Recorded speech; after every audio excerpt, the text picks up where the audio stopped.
45 movie review Telugu review. నమస్కారం friends. ఈరోజు మనం మాట్లాడుకోబోతున్న సినిమా 45. శివరాజ్ కుమార్, ఉపేంద్ర, రాజ్బీ శెట్టి ప్రధాన పాత్రల్లో నటించిన ఈ సినిమా ఒక ఫిలాసఫికల్ ఎక్స్పెరిమెంటల్ డ్రామా.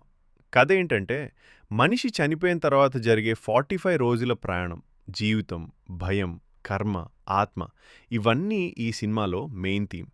ఒక ప్రమాదం తర్వాత హీరో జీవితం ఎలా మారుతుంది, అతడు చూసే నిజాలు, ఎదుర్కొనే భయాలే కథగా సాగుతుంది.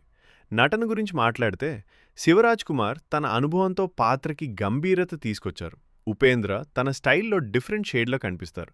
రాజ్బీ శెట్టి ఎమోషనల్ సీన్స్లో బాగా ఇంప్రెస్ చేస్తారు. ముగ్గురు నటుల నటన ఈ సినిమాకు పెద్ద ప్లస్. టెక్నికల్ విషయాలు, మ్యూజిక్ అండ్ బ్యాక్గ్రౌండ్ స్కోర్ బాగున్నా స్క్రీన్ ప్లే కొంచెం కన్ఫ్యూజింగ్గా అనిపిస్తుంది. విఎఫ్ఎక్స్ కొన్ని చోట్ల వీక్గా ఫీల్ అవుతాయి. మైనస్ పాయింట్స్, కథ చాలా డీప్గా ఉండడం వల్ల సాధారణ ఆడియన్స్కి అర్థం కావడం కష్టం. పేసింగ్ స్లోగా అనిపించే సీన్స్ ఉన్నాయి. ప్రతి ఒక్కరికి కనెక్ట్ అయ్యే సినిమా కాదు. ప్లస్ పాయింట్స్, కొత్త ఆలోచన, క్లైమాక్స్ కొందరికి బాగా నచ్చుతుంది. డిఫరెంట్ సినిమాలు ఇష్టపడే వాళ్లకు నచ్చే ఛాన్స్ ఉంది.